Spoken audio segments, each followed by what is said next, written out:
107.3 Accra. Citi Prime News at 12 midday. Updates you on all the running stories and connects you to the newsmakers. Citi News.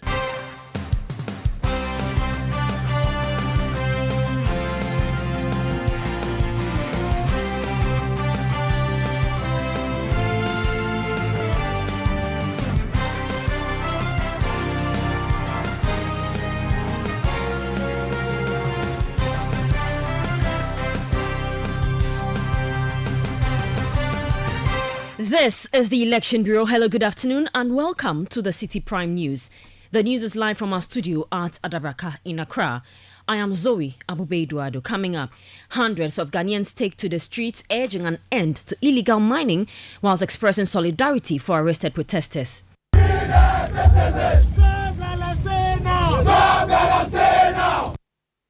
Also coming up, Ochehene promises reclamation of open pits as Achime Bwakwa takes a stand against illegal mining. Any landowner who releases his or her land to a miner stands the chance of losing it for life if the miners do not reclaim the land after mining. We shall look for resources and reclaim those lands and hold the interest in that land. Still to come, minority in parliament pushes for immediate payment of tuition and stipends to struggling students studying abroad. These students are no longer eligible to continue in pursuing their academic degrees. They have been withdrawn. The situation that we face is calamitous. We have never experienced this before. Meanwhile, the Scholarship Secretariat says 50 million cedis has been disbursed in a move to settle the debts. I'm happy to report to you that the Ministry of Finance has released a 50 million which has been dispatched to these students. And later, KNUST chapter of UTAG readies to support nationwide action against illegal mining as it mobilizes members for the intended nationwide strike.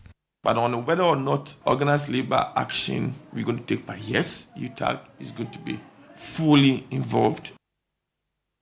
This bulletin is also live across our partner stations. In the Western region, we're on Premier 100.5 FM in Takoradi and Beach 105.5 FM in Takoradi. Bono region, J Live 95.5 FM in Sunyani. Ashanti region, Orange FM 107.9 in Kumasi. Volta region, Global 105.1 FM in Ho, Adanu 107.7 FM in Adakluaya. Northern region, Diamond 93.7 FM in Tamale. Upper West, Westlink 88.1 FM in Laura. Upper East, Source 100.1 FM in Boko, and in the Northeast region, we are on Scarp 101.3 FM in Nampandura. Across the globe, we are live on citinewsroom.com. Citi Prime News at 12 midday. Updates you on all the running stories and connects you to the newsmakers. We're grateful for your time this afternoon. We begin with stories that has to do with illegal mining, and Ghanaian youth are marching in Accra demanding an end to the illegal mining menace. The protesters are also demanding the release of some protesters arrested for staging a similar protest few weeks ago. Citi News' Charles Osukumi reports. The protesters converged at Okonglo singing and drumming while chanting for the release of some protesters arrested weeks ago for staging a similar anti-Galamsey demonstration.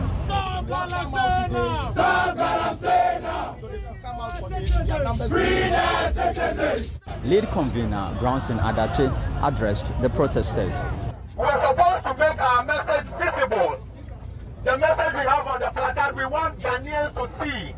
We want the world to see. But then it seems as if we've been caged. So please, let's comport ourselves. Let's comport ourselves. We are going to move within the remit of professional conduct. No, we are not going to have any confrontation. At all. The message is more important than anything else. Now, somebody can actually strip you away from the message so that we have a different conversation over the media. But that's not going to happen. Today, the message is going to go out there. It's more than any suppression. And we have to stand up to the suppression. Now, we are moving at our own pace because what is confronting us is more than anything else. So move! The procession is en route to the Accra Sports Stadium from Okonglo on the N4 highway. It will make a turn onto the Association International School Road, through to the Kanda Highway, then to the Ridge roundabout to Parliament, before ending at the Accra Sports Stadium car park, where they are expected to present a petition to the Attorney General. Social media influencer Carly J has been speaking to Citi News on the protest that has so far been peaceful. It's a chance. Everybody deserves bail. Even our constitution says that everybody demands bail, and I feel there's for their offences that they claim they have done, right? It doesn't warrant them being in police cells or jail for 2 weeks. I think it's not right. We deserve better. We deserve better citizens, and their only crime, to me, I believe, is asking for clean water. So I think we need to speak up, and I feel this. If we do not speak up now, and it becomes a habit or it becomes a trend, we'll get to a time citizens will be afraid to speak up. For Citi News, my name is Charles Owusukumi.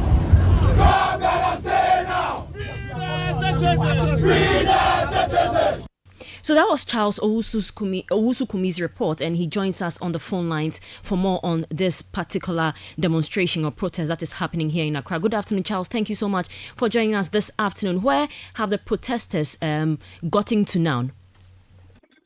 All right, Zoe. The protesters are currently at airport residential area, just about emerging onto the Kaokudi area. To the Kanda Highway. So the route is that Kanda Highway will take them all the way to Ridge, to the Electoral Commission area, to the AU roundabout, to Parliament, and then finally they would they will end at the Accra Sports Stadium car park. So they're expected to meet with the Attorney General there and present a petition. If the Attorney General does not show up there, elect some leaders to go to the Attorney General's office and present a petition. And largely, it's been a peaceful protest so far. Hello, Charles. What happens that? Yes, Zoe. If you can reposition yourself, you're having terrible feedback. Okay, is it better now? Yes, it's better. Okay. So I was saying it's been largely a peaceful protest. What happens is on the way they make brief stops, sing, chant songs, free the citizens, stop Galamsey now. You know, it's made up of youthful population. These are young people from the various universities, from Twitter, social media. I know the demonstration gained momentum on social media, on Twitter, on X especially. So these are young people generally who have converged here to embark on this protest. So they've been singing, drumming and dancing, essentially urging authorities to end illegal mining and also free the 53 protesters who were arrested some days ago for staging a similar exercise. So when they got to the airport area, just about when they were about to branch onto the Association International School Road, they made a stop there, sat on the floor, elected some leaders to go to the airport police station to check on some of the protesters that were arrested. We're told about 2 of them are being detained in that police station. So they went there, checked on them, brought back a report to the group before they continued the protest. So we're just about 100 meters away from emerging onto the Kanda Highway area. That traffic light. All right. We also understand that this protest is supposed to be for 3 days. Are they going to use the same route? Have you spoken to leadership or convener of this? Well, yeah. So it's in 3 parts. So today's protest will culminate with the handing over of the petition to the Attorney General. Tomorrow they will embark on a similar exercise. They are hoping for more numbers tomorrow, and then on Saturday. Tomorrow they will give a petition to the Ministry of Lands and Natural Resources that would all hinge heavily on the illegal mining. They are calling on government to end it immediately. And then on Saturday, they will also send a petition to Parliament. All right, thank you so much. And that was Charles Owusukumi, my colleague here, reporting on that protest or demonstration by some youth who are demanding an end to illegal mining and also demanding the release of some protesters who were arrested few days ago. Let's still stay with issues having to do with illegal mining. The Achimeboakwa Traditional Council has announced plans to reclaim all lands affected by mining and left with open pits, returning them to the stool. Speaking at a debate of chiefs and the people of the Jasi division in the Achimeboakwa state, the Ochehene Osajifo Amoito for opinion voiced his concern over the health risk posed by illegal mining activities and the numerous abandoned pits. He stressed that the Traditional Council will supervise the reclamation process to ensure that these lands are restored and permanently returned to the community.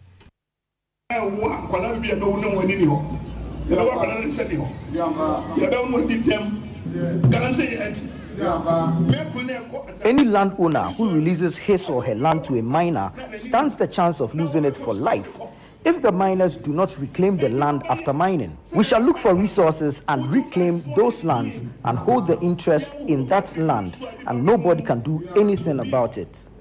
Today, some new babies are born with deformities, some without hands, eyes, and all forms of deformities due to the toxic nature of the chemicals left in our waters and land. People come here to mine, destroy our lands, and leave to their hometowns to enjoy, and you sit here as landowners and continue to release your lands for illegal miners. It's unthinkable. That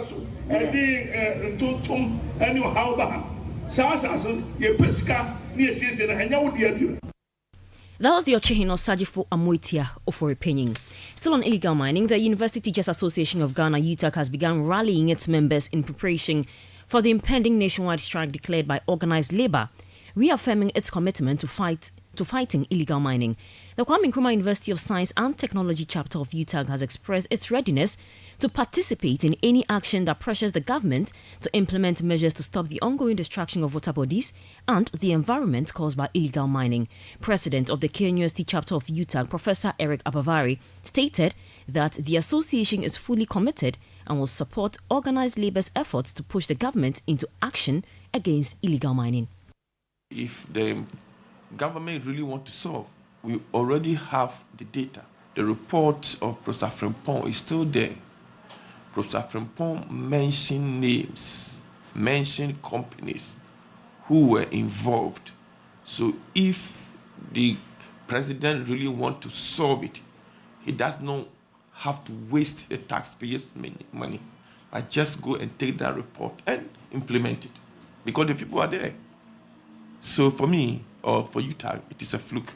But on whether or not organized labor action we're going to take part, yes, UTAG is going to be fully involved. And like UTAG, our process, or with respect to our constitution, we have to consult our members and get their opinion, of which I'm confident they will accept and join the organized labor come 10th of October. He also urged the Speaker of Parliament, Alban Bagbin, to show the same determination in addressing illegal mining as he did in opposing LGBTQ+ activities. Additionally, Professor Bavari criticized the judiciary for its slow handling of cases involving individuals arrested in connection with illegal mining. We all know in this country, when the issue of LGBT came, we all saw how vociferous that man was in the fight against the LGBT. What has he done for the Galamsey? He has gone mute, deaf, and dumb. If indeed he's committed to Galamsey, you should champion the same cause just like he did for LGBT. Then we will know indeed the government is working. But he's sleeping. As far as I'm concerned, the Speaker of Parliament is sleeping. Come to the judiciary. I also feel sad for the Chief Justice, because look at how long it takes for them to adjudicate a case. And then when these minors are brought before the court, they say something they call the wheels of justice trying slowly. And so by the time it gets to the other end, they get away with it. Since we started with this fight of LGBT, how many of them have they been prosecuted? I don't know whether they be up to about 100 or 200. But how many? They count millions of minors in the bush there. So, again, that arm of government has failed. That was the president of the KNUST chapter of UTAG, Professor Eric Abavari. Now to the University of Ghana chapter of UTAG, where its president, Professor Ransford Jampo, has criticized the government's scheduled meeting with organized labour today, calling it bogus and needless in light of their planned strike over illegal mining. Organized labour has announced an indefinite strike starting October 10 due to the government's failure to meet their demands. These demands include declaring a state of emergency, banning small-scale mining and revoking mining leases as measures to address the depletion of forest reserves and the pollution of water bodies by the end of September. The government's inaction has triggered the strike. Citi News reports that the presidency is set to meet with the leadership of organized labour today in response to the planned strike. However, in an interview on the Citi Breakfast Show, Professor Jampo argued that the government cannot shift organized labour's agenda, which aims to protect the environment. The 1 week is not for government to respond to us, because government clearly has no political will to respond to us. We are aware of these bogus machinations where they will assemble a few leaders and would want to talk to them behind the scenes. We were aware of that, and then we have antidote against those bogus machinations. We've told them that if they call them and they want to go, they should involve all of us. All of us want to go some. Otherwise, when they go, they should just go and listen to them. But for our resolve and our decision, nothing can be done to those resolves and decisions we've taken unless whatever we are looking for, is granted. And even if whatever we are looking for is granted in the meeting that they may have with these people who have invited them, they will still have to come back to us to brief us for us to agree before anything else can be done. And so it's becoming one too many. The strategy to divide the front of labor, we know, and we have antidote to those strategies, and so let them go on. Professor Ransford Jampo is president of the University of Ghana chapter of UTAG. This is still Citi Prime News. Still to come, Minority in Parliament pushes for immediate payment of tuition and stipends to struggling students studying abroad. Please stay with us. We'll be right back. Citi Prime News at 12 midday. Updates you on all the running stories and connects you to the newsmakers.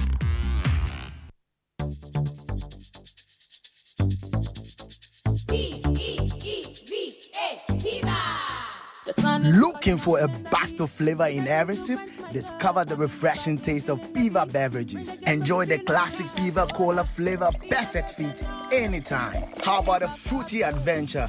Try our delightful Piva orange fruit drink packed with recognized citrus flavor. Craving something exotic? Our Piva cocktail fruit drink brings the tropics to you. For a sweet and juicy treat, grab our grapefruit drink and don't miss out on the refreshing Piva Tangerine fruit drink, bursting with tangerine flavor. Piva Cola, Piva Orange, Piva Cocktail, Piva Grape, Piva Tangerine. Grab yours today. Available now at your local store. Call us on 055 00 32231.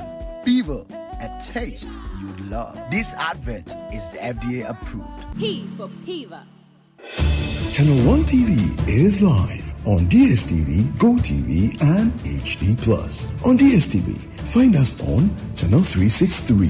On GoTV, we're on Channel 117. And on HD+, get us on Channel 108. On a digital TV, run a new search. But take note that without an antenna, you cannot access Channel 1 TV. Channel 1 TV can be accessed on any free-to-air digital box, like the DSTV and HD+ boxes. Channel 1 TV, telling your story, empowering change. Citi Prime News at 12 midday. Updates you on all the running stories and connects you to the newsmakers. You all come back. Now, the minority in parliament is urging the government to urgently settle the stipends and tuition of Ghanaian students studying abroad following months of neglect. Reports from these students have highlighted severe hardships, with many facing eviction from their accommodations and some losing their student status in various universities due to unpaid fees. Deputy Ranking Member on the Education Committee of Parliament, Dr. Clement Apak, expressed frustration over the government's inaction despite multiple attempts to address the issue. He further noted that the government has to initiate memorandum of understanding with universities to reinstate students who were withdrawn. Dr. Apak called for swift government intervention to avoid national embarrassment. For the past few years, we have been receiving reports and hearing complaints from Ghanaian students studying abroad, from countries including Morocco all the way to the UK, Australia, and the US, that government is failing in remitting them their stipends as well as paying their fees. But I think the situation has come to a crisis level, particularly in the last 2 years. And for the United Kingdom alone, the reports that we have from the students themselves who have now formed an association is that close to 1,000 students are owed 27 months of stipends. This means that many of them have been thrown out of their places of abode, and because government has failed in paying their fees, quite a good number of these students have been withdrawn from their academic programs by the universities where they are studying. So we think that it is an indictment not only on the government, but extensively on the image of the Republic of Ghana. Dr. Park also revealed that approximately 1 billion cedis is required to resolve the financial challenges facing Ghanaian students in the United Kingdom. He called for broader involvement from Ghanaians to pressure the government into addressing the students' needs. We have called government to do two things. The immediate thing that government needs to do is to mobilize the requisite resources. And in the case of the students in the UK, from their own estimates, based on the numbers that have become part of their association, the indebtedness in terms of fees is in excess of £17 million, in addition to the 27 months of stipends owed.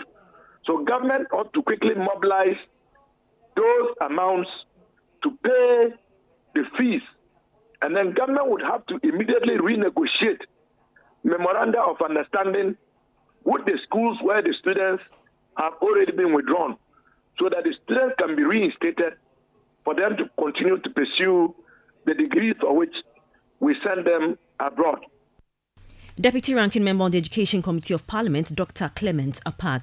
Now, the Scholarship Secretariat has been responding to these concerns, and it has announced the disbursement of 50 million cedis to assist Ghanaian students stranded abroad due to unpaid tuition and other expenses. Additionally, the Secretariat expects to receive another 100 million cedis in the coming weeks to clear all outstanding allowances owed to students studying abroad under the Government of Ghana scholarships.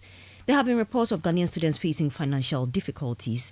Now, however, in an interview with Citi News, the head of International Relations and Partnerships at the Ghana Scholarship Secretariat, Richard Jimfi, assured that the Ministry of Finance has intervened to address the issue. The whole Scholarship Secretariat, including my boss, the Registrar of Scholarship, has empathized and sympathized with the students who were stranded. But thankfully, due to the uproar and cries of Ghanaians, it encouraged other people to join in, and thankfully I'm happy to report to you that the Ministry of Finance has released a 50 million which has been dispatched to these students, and in addition giving us 100 million Ghana cedis to support and service the other debts that were attached to Ghana Scholarship Secretariat. So as I speak to you, we are waiting for the 100 million cedis to hit our bank, and then we will start the dispatch. But for the 50 million, it has been already dispatched to various countries, and so the missions will be effecting payments from now. So yes, the 100 million has not hit the account yet. The 50 million has hit. We have received it and we have dispatched to various missions across the country. We are hoping that by next week, as the Ministry of Finance confirms that the money will hit the account, which is going to service the other debt that needed to be serviced. So we can assure Ghanaians and the general public that the Ministry of Finance have come through for us, and soon the cries of the students will be a thing of the past. You heard the head of International Relations and Partnership at the Ghana Scholarship Secretariat, Richard Jimfi. Now, the Ghana Health Service has confirmed the first case of monkeypox in the Western North region. According to the Ghana Health Service, the patient, a 15-year-old male, sought medical care at a district government hospital on September 25, 2024, after experiencing fever, general body pains, a sore throat and a rash. The patient was initially admitted to the hospital but has since been discharged and is currently in stable condition at home. Health authorities in the Western North Regional Health Directorate and the Bia West District have activated their public health emergency management protocols, launching an urgent response to contain the situation. We'll bring an update on the story in subsequent bulletins. Now, the Senior Staff Association of the Volta River Authority is urging the government to publicly announce the withdrawal of a proposed bill aimed at merging the Electricity Company of Ghana, Power Authority, Northern Electricity Distribution Company, and the VRA into two separate entities. This request comes in response to ongoing concerns from the senior staff groups of the VRA, who argue that the proposed merger could have severe implications for both the VRA and the nation. In an interview with Citi News following a closed-door meeting between the Minister of State at the Ministry of Energy, Herbert Krapper, and leadership of the Senior Staff Association, Chairman Theophilus Tete Ahia stated that the VRA will persist in advocating for a public declaration confirming the withdrawal of the bill. And the minister said he's going to do the right thing. We are expecting the minister as early as possible today to issue that statement so that we can also bring down our curtains so that we can work and continue to protect the Volta River Authority. Like we have said always, the Volta River Authority is a premium institution in this country.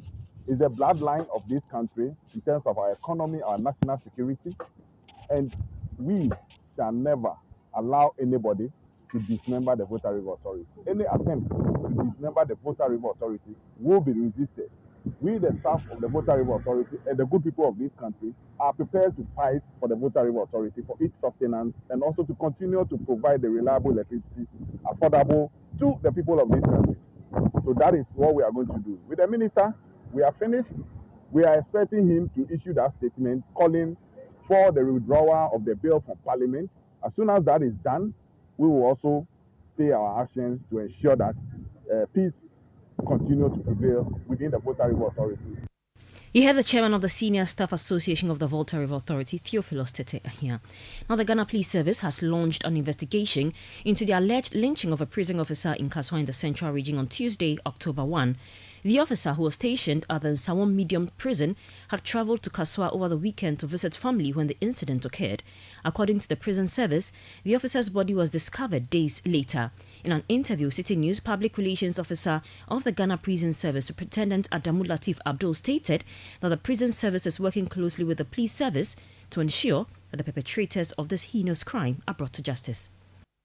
We also heard on the 1st of October that and one of our officers has unfortunately been lynched at Kaswa.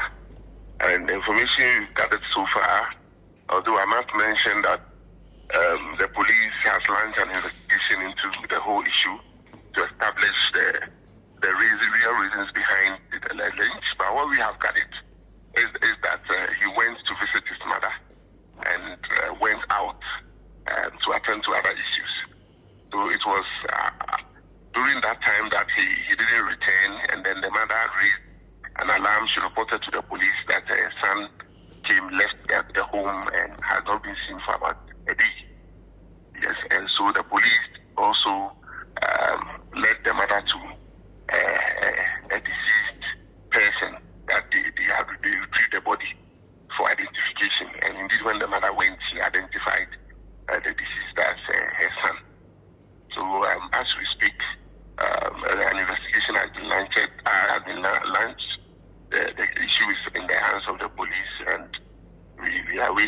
find out what actually happened.